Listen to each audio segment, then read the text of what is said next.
जय जय रघुवीर समर्थ। भूते पिंड ब्रह्मांड हे ऐक्य आहे, परी सर्व ही सस्वरूपी नसाहे। मना भासले सर्व काही पहावे, परी संग सोडोनी सुखी रहावे। जय जय रघुवीर समर्थ। श्रोता वक्ता श्रीराम समर्थ। जय जय रघुवीर समर्थ।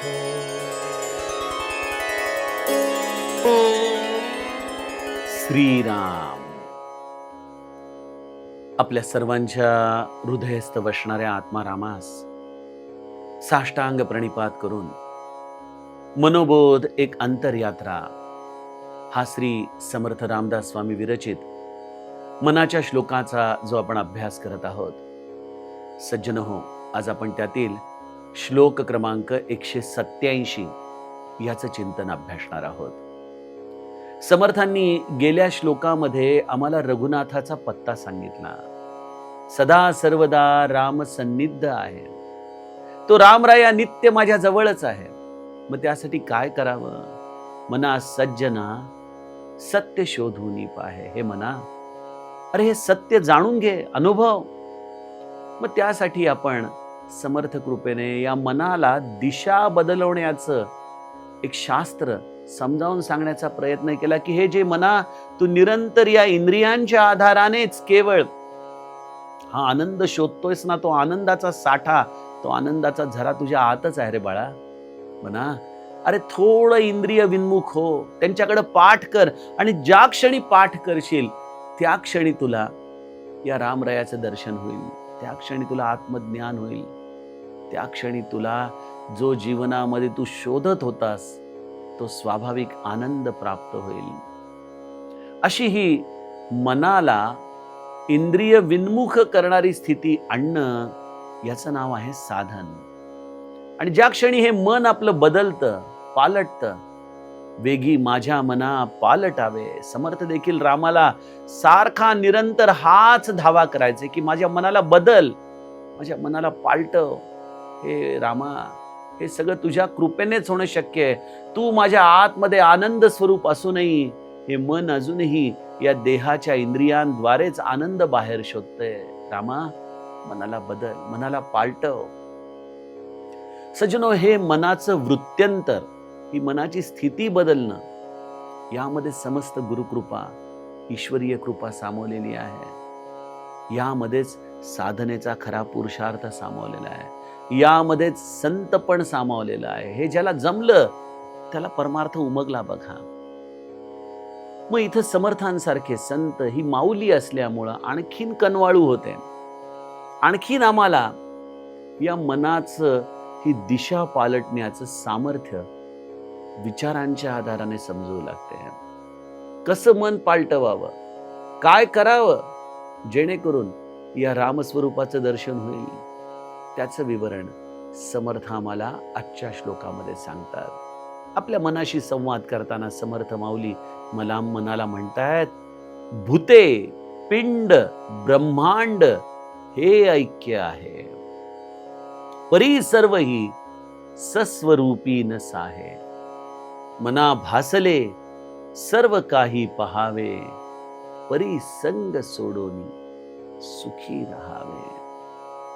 अत्यंत अवघड पण अत्यंत हृदयाला एक वेगळीच जाणीव, एक वेगळीच अनुभूती देणारा असा हा श्लोक आहे। भूते पिंड ब्रह्मांड हे ऐक्य आहे। या चर्मचक्षूंच्या आधाराने काय दिसतंय आम्हाला? हे पंचमहाभूतिक जग दिसतंय, बरोबर ना? या पंचमहाभूतांच्या पलीकडे काय आहे? आकाश आहे, पृथ्वी आहे, वायू आहे, जल आहे, अग्नी आहे. याच्या पलीकडं या दृश्य जगामध्ये आम्हाला काय दिसतं वेगळं? समर्थ म्हणतात ही भूत म्हणजे ही पंचमहाभूत, पिंड, आपल्या शरीराचं देखील अनालिसिस केला, जिवंतपणे जर त्याचं डिसेक्शन केलं तर हा देह देखील याच पंचमहाभूतांचा तयार आहे. हे तर आम्ही जाणतोच. भूते, पिंड आणि त्याचबरोबर या ब्रह्मांडामध्ये जेवढे काही चर आणि अचर असे हे भगवत निर्मित वस्तू आहेत, ह्या देखील सगळ्या या पंचमहाभूतिकच आहेत. मग या मनाने काय केलं? ज्या क्षणी या मनाने स्वतःला देह मानलं, त्या क्षणी आमच्यामध्ये द्वैत निर्माण झालं. म्हणजे कसं की इथं अनेक मनुष्य आपल्याला दिसतात, पण यामध्ये हा माझा मुलगा आहे, हा माझा पती आहे, ही माझी आई आहे, हे माझे वडील आहेत, हा माझा मित्र आहे, हा अनोळखी आहे, हा मला माहित नाही. हे सगळं कोण ठरवतंय? मनच ठरवतंय. बरोबर की नाही? खरं तर ही प्रत्येक व्यक्ती ही त्याच पंचमहाभूतांनी तयार झालेली आहे. तेच त्याच्यामध्ये सगळं रसायन आहे. पण या मनाने त्याच्याशी आपलेपण जोडलं, त्या सरशी हे मन त्याला आपलं मानतं आणि दुसऱ्याला अनोळखी मानतं.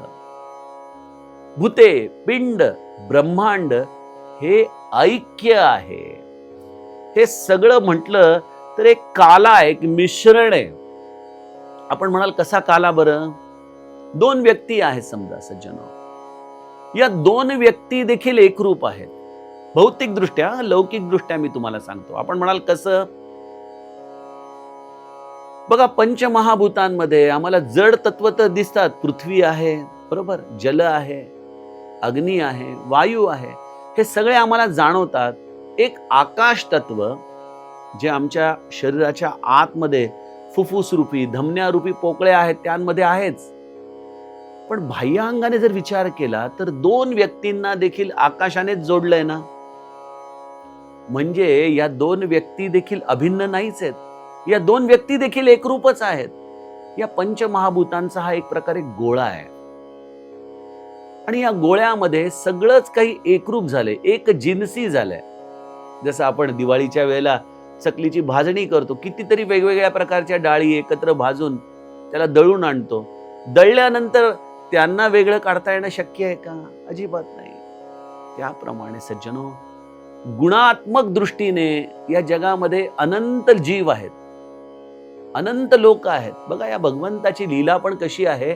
एकसारखे दोन व्यक्ती आपण म्हणतो की असतात, पण त्यांच्यामध्ये देखील फरक भगवंताने केलाय. आपण दोन एकाच झाडावरती आलेली फुलं जरी बघितली ना, सूक्ष्म दृष्टीने दिसायला बरोबर सारखी असतात, पण एखाद्याच्या पाकळीचा आकार लहान असतो, एखाद्याची रंगाची छटा थोडी वेगळी असते, एखाद्याचं देठ थोडं कमी जास्त असतं, एखाद्याचा येणारा सुगंध हा कमी जास्त असतो. म्हणजे जरी एकाच झाडाची ही दोन फुलं असली तरी त्यांच्यामध्ये देखील भेद आम्हाला गुणात्मक दृष्टीने जाणवतो. आणि या भेदाला जाणणं हे मनाचं काम आहे. कारण मनाला माहिती आहे की हे प्रत्येक जण वेगवेगळे आहेत. या मनाला जर रघुराजाला भेटायचं असेल, त्या आत्मारामाला भेटायचं असेल, तर पहिल्यांदा एक अत्यंत मूलभूत सत्य त्याला कळालं पाहिजे की भूते, पिंड, ब्रह्मांड हे ऐक्य आहे, एक रूप आहे. हे सगळं, हे विश्व, या मनाची ही जी धाव आहे ना, ही मनाची धावच त्याने खुंटून जाते बघा इंद्रियांकडे जाण्याची. हे मला हवंय, ते मला हवंय, ते मला हवंय. अरे कोण तू?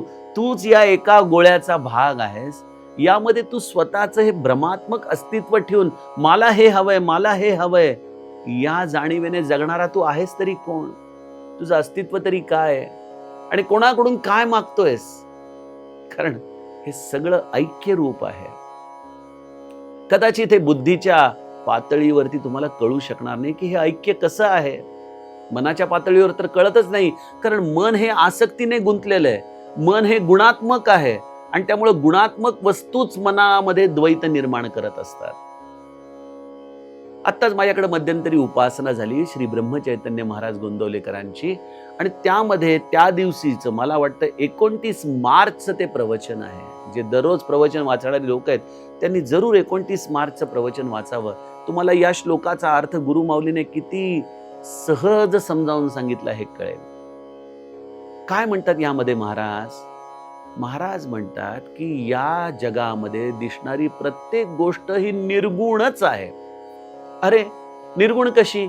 मी तर गुणात्मक बघतोय. फुलाला सुगंध आहे, रंग आहे, एखाद्या व्यक्तीमध्ये गुण आहेत, आकार आहे, रंगरूप आहे, त्यामध्ये भेद आहे. मग ही सगळी दिसणाऱ्या वस्तू गुणात्मक आहेत. तर महाराजांचं हे वाक्य आहे की या जगामध्ये तसं बघितलं तर सगळं निर्गुणच आहे. याच स्पष्टीकरण करताना महाराज म्हणाले की वस्तूवरती आपण गुण लादतो, बरोबर की नाही? आपण म्हणतो ना, आज सूर्यावरती ढग आलेले आहेत, आज सूर्य दिसत नाहीये. हे सगळं सूर्यावरती कुठल्याही प्रकारचं लांछन नसतं. हे तर आम्ही आमच्या मानवी मनाने निर्माण केलेले आभास आहेत. सूर्य तर नित्य प्रकाशित आहे. त्याप्रमाणे एखाद्या वस्तूला ते गुण आहेत हे माहित नाहीये. एखादं लहान मूल जन्माला आल्यानंतर आपण त्याचे लाड करतो, म्हणतो किती गोड आहे, किती छान आहे, किती गुणी आहे, किती सुंदर आहे. त्या बाळाला काय कळतं का हो आपण सुंदर आहोत, आपल्यामध्ये हे गुण आहेत? त्याला ती जाणीवच आलेली नसते. त्यामुळं वस्तूला गुण हे मानवी मन लावतं. यावरून महाराज एक सारांश काढतात की याचाच अर्थ ती वस्तू त्या गुणांच्या पलीकडे आहे. हे अतिशय समजायला सोपं आहे बघा.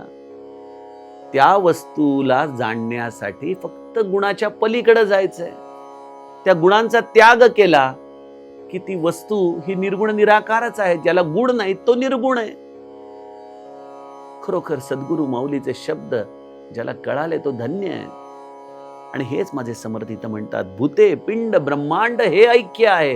हे ऐक्य आमच्या लक्षात येत नाही, कारण मी आणि माझं, तू आणि तुझं, हे जे आमच्यामध्ये गुणात्मक भेद निर्माण झालाय, त्या गुणात्मक भेदामुळं आम्हाला ती वस्तू एकरूप असूनही एकरूप दिसत नाही. मग यासाठी काय केलं पाहिजे? आम्हाला त्या गुणांना सोडून, अर्थात आपला हवेनकपणा सोडून, आपला हव्यास सोडून त्या वस्तूकडे जर बघण्याची दृष्टी झाली तर लक्षात येतं की मना भासले सर्व काही पहावे. बघा समर्थ किती कनवाळू आहेत. हे संत आम्हाला किती या मिथ्या जगामध्ये, या संसारामध्ये राहताना किती एक अत्यंत महत्वाची गोष्ट समजावून सांगतात. मना भासले सर्व काही पहावे. हा भास आहे.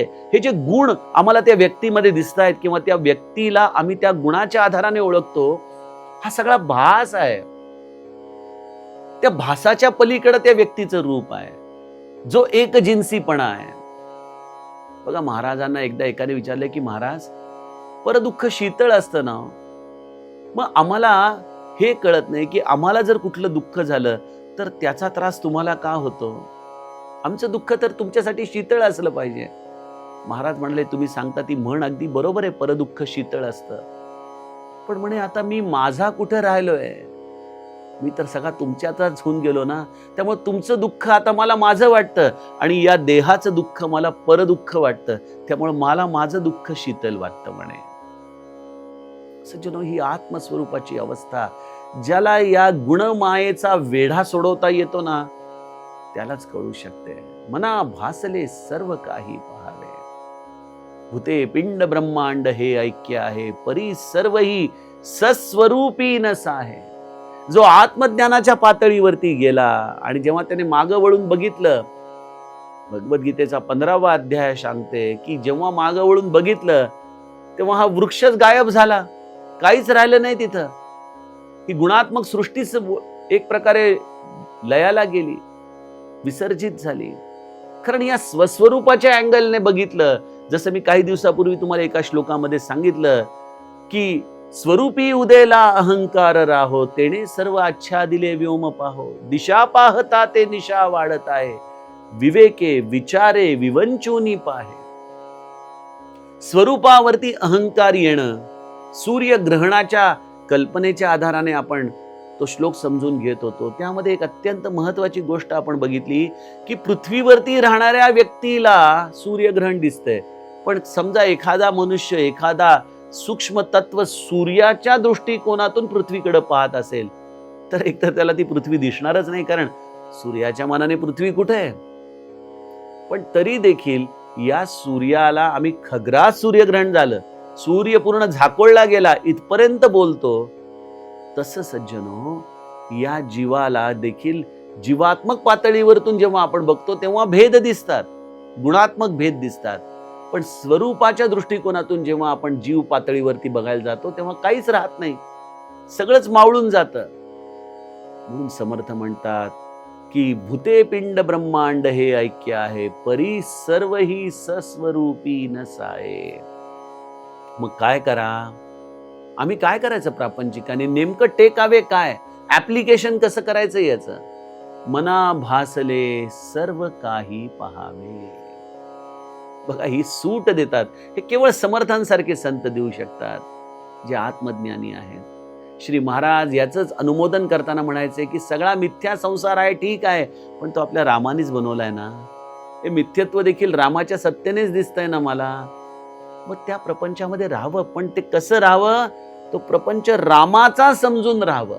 आणि आमची इथं सगळी फसगत आहे बघा, आम्ही तो प्रपंच रामाचा मानून करत नाही, तो माझा मानून करतो. त्यामध्ये माझं मी पण मिसळतो, माझी आसक्ती मिसळतो. आणि जशी मी माझी आसक्ती त्यामध्ये मिसळली की ही गुणात्मक दृष्टी मला प्राप्त होते. लहानपणी जत्रेमध्ये नाही का, लाल रंगाचा आपण गॉगल घातला की सगळं लाल दिसायचं, आणखीन कुठल्या वेगळ्या रंगाचा गॉगल घातला की वेगळं दिसायचं. तसं सज्जनो, एकदा का जीवाने ते रंग गुणात्मक परिधान केले की त्याला ही सृष्टी त्याच रंगाची दिसू लागते. मग गरज काय आहे, फक्त तो गॉगल काढण्याची. ज्या क्षणी तुम्ही गॉगल काढाल त्या क्षणी ती सृष्टी ज्या खऱ्या रूपामध्ये आहे तशी आपल्याला दिसू लागते. तसं मना भासले सर्व काही पाहावे, हा सगळा भास आहे. आम्ही सुखदुःखाचे गॉगल घालतो आणि त्यातून हे भास निर्माण करत असतो, हे आभास निर्माण करतो. खरी सृष्टी तर संतांनी बघितली. सिय राममय सब जग जानी, करऊ प्रणाम जोरी जुग पानी. या सृष्टीमध्ये राम सीतेशिवाय दुसरं काय आहे? हा शिवशक्तीचा खेळ नाही तर काय? या शिवशक्तीच्या खेळाला साक्षीत्वाने बघण्यासाठी मनुष्याला या सुखदुःखाचे गॉगल आपल्या हृदयामधून काढले पाहिजेत. आपण आपलं ज्याला मानतो तो मानणारा हाच तो मुळी अज्ञानाच्या भूमिकेतून या सृष्टीकडे पाहतो. इथं सृष्टी बदलायची गरज नाही, इथं बदलायचं मला आहे. लोक माझ्याकडे अनेक माता भगिनी तक्रारी घेऊन येतात, हे असे वागतात, ते तसे वागतात, ते तसे वागतात. सज्जनो, जग त्याच्या स्वभावाने वागतं, लक्षात घ्या. मी नेहमी त्यांना एक उदाहरण देत असतो की तुमच्याकडे स्वयंपाकामध्ये तिखटा मिठाचं पाळं असतं बघा, प्रत्येकाकडे भांड असतं. भगवंताने देखील तिखट, भगवंताने देखील हळद, भगवंताने देखील मसाले, मोहरी सगळं निर्माण केलंय. या जगामध्ये प्रत्येक व्यक्तीचा जो स्वभाव आहे ना तो असाच असतो. आमची अडचण काय आहे, आम्हाला वाटतं तिखटाने तिखटा एवढं का राहावं, त्याने थोडंसं गोड व्हावं, होय की नाही? हळदीने आपला गुणधर्म सोडावा, मसाल्याने आपला गुणधर्म सोडावा, नाही, ते गुणधर्म बदलूच शकत नाहीत. आणि ह्या सगळ्यांना भगवंताने का बनवलं? हा भास. कारण या सगळ्यांच्या मिश्रणातून फोडणी तयार होते, स्वाद निर्माण होतो. एकोहम बहुस्त्याम, हाच तो स्वाद आहे भगवंताचा. त्यामुळे त्यांनी वेगवेगळ्या रंगाचे, वेगवेगळ्या स्वभावाची लोक तयार केलेली आहेत. या स्वभावाच्या लोकांना आपण कौतुकाने पाहायला शिकावं, की त्यांचं वर्गीकरण करावं आपल्या मनाच्या कप्प्यामध्ये, त्यांना एकेका पाळ्यामध्ये टाकावं. आणि मग त्या पाळ्यामध्ये जी व्यक्ती आहे ना, ती व्यक्तीचा स्वभाव तोच आहे. एकदा हे जाणलं की त्याचा स्वभाव बदलण्याची धडपड बंद करावी. मना भासले सर्व काही पहावे. आणि मग यातून एक फार मोठी प्रक्रिया सुरू होते.